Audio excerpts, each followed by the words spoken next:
You, John Fitzgerald Kennedy, do solemnly swear. I, John Fitzgerald Kennedy, do solemnly swear. That you will faithfully execute the office of President of the United States. That I will faithfully execute the office of President of the United States. And will, to the best of your ability. And will, to the best of my ability. Preserve, protect, and defend the Constitution of the United States. Preserve, protect, and defend the Constitution of the United States. So help you God. So help me God.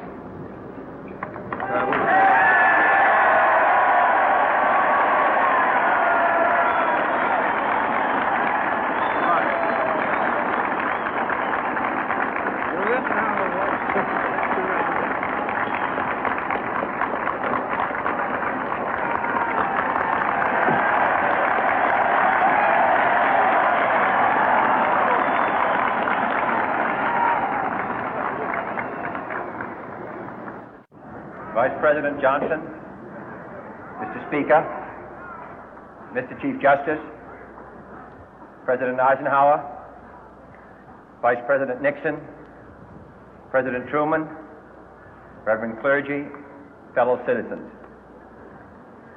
We observe today not a victory of party, but a celebration of freedom, symbolizing an end as well as a beginning, signifying renewal as well as change.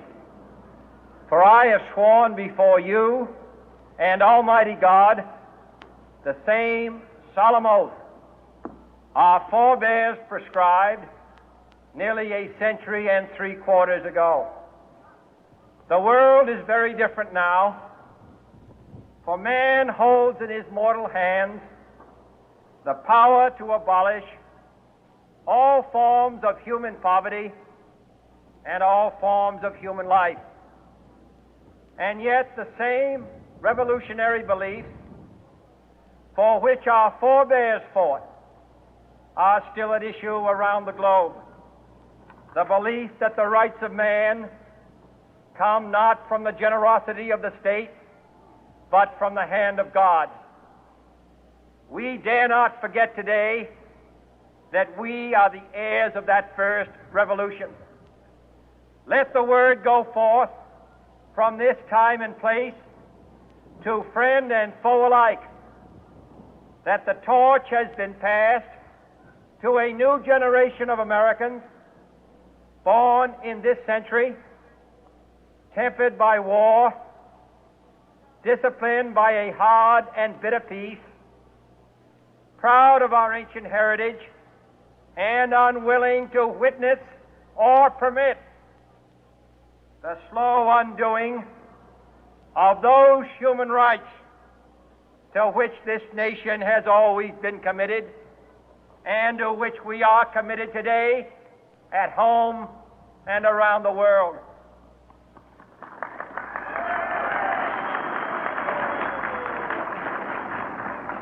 Let every nation know, whether it wishes us well or ill, that we shall pay any price, bear any burden, meet any hardship, support any friend, oppose any foe to assure the survival and the success of liberty.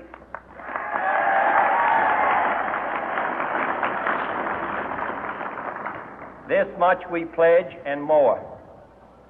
To those old allies whose cultural and spiritual origins we share, we pledge the loyalty of faithful friends. United, there is little we cannot do in a host of cooperative ventures. Divided, there is little we can do, for we dare not meet a powerful challenge at odds and split asunder. To those new states whom we welcome to the ranks of the free, we pledge our word that one form of colonial control shall not have passed away merely to be replaced by a far more iron tyranny. We shall not always expect to find them supporting our view, but we shall always hope to find them strongly supporting their own freedom, and to remember that in the past, those who foolishly sought power by riding the back of the tiger ended up inside.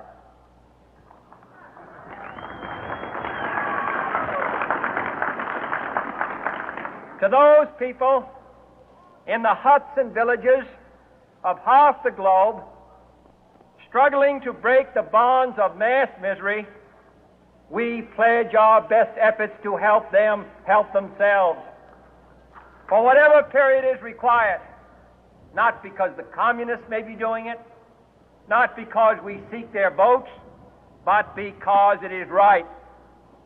If a free society cannot help the many who are poor, it cannot save the few who are rich.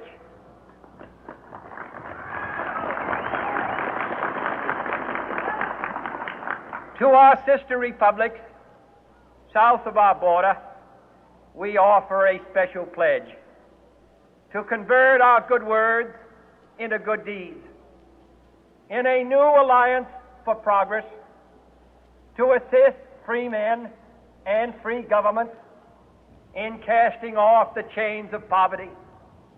But this peaceful revolution of hope cannot become the prey of hostile powers. Let all our neighbors know that we shall join with them to oppose aggression or subversion anywhere in the Americas. And let every other power know that this hemisphere intends to remain the master of its own house.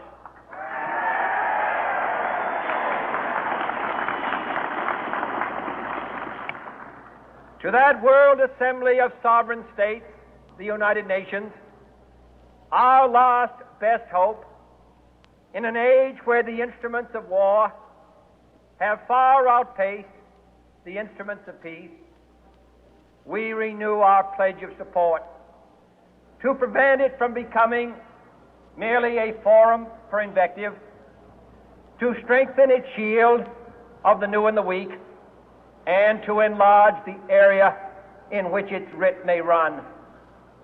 Finally, to those nations who would make themselves our adversary, we offer not a pledge, but a request that both sides begin anew the quest for peace. Before the dark powers of destruction, unleashed by science, engulf all humanity in planned or accidental self-destruction, we dare not tempt them with weakness, for only when our arms are sufficient beyond doubt can we be certain beyond doubt that they will never be employed.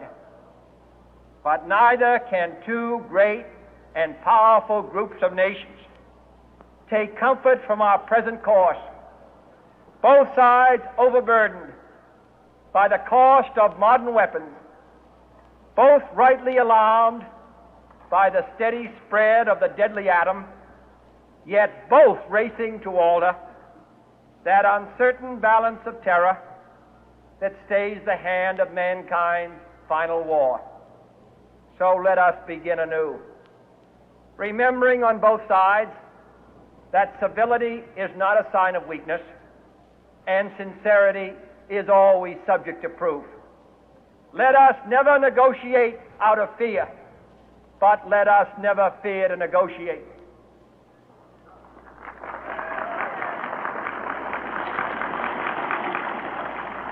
Let both sides explore what problems unite us, instead of belaboring those problems which divide us.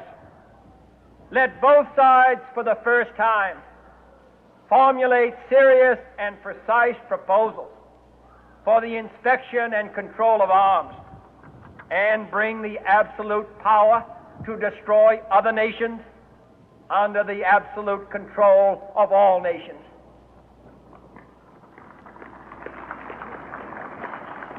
Let both sides seek to invoke the wonders of science instead of its terrors. Together, let us explore the stars, conquer the deserts, eradicate disease, tap the ocean depth, and encourage the arts and commerce. Let both sides unite to heed in all corners of the earth the command of Isaiah to undo the heavy burden and let the oppressed go free. And if a beachhead of cooperation may push back the jungle of suspicion, let both sides join in creating a new endeavor, not a new balance of power, but a new world of law, where the strong are just and the weak secure and the peace preserved. All this will not be finished in the first 100 days, nor will it be finished in the first 1,000 days, nor in the life of this administration, nor even perhaps in our lifetime on this planet. But let us begin.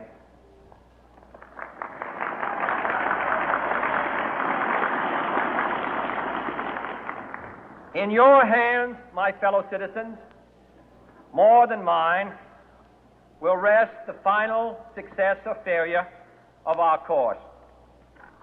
Since this country was founded, each generation of Americans has been summoned to give testimony to its national loyalty. The graves of young Americans who answered the call to service surround the globe.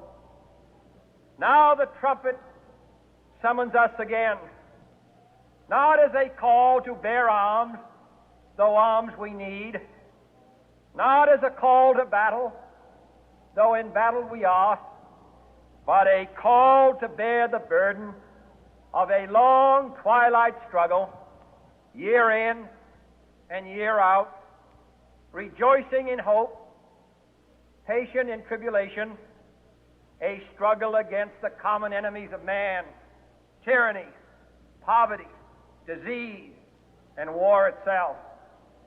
Can we forge against these enemies a grand and global alliance,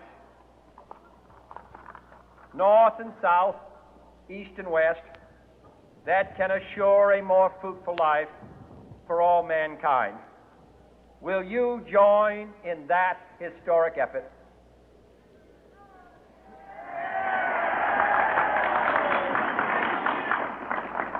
In the long history of the world, only a few generations have been granted the role of defending freedom in its hour of maximum danger. I do not shrink from this responsibility. I welcome it.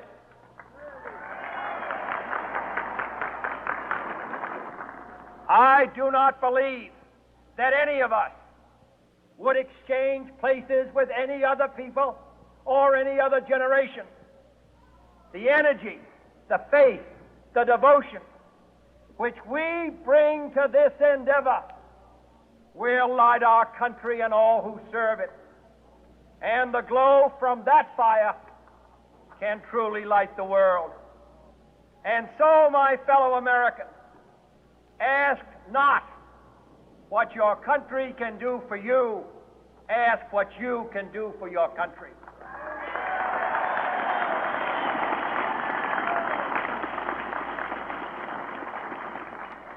My fellow citizens of the world, ask not what America will do for you, but what together we can do for the freedom of man.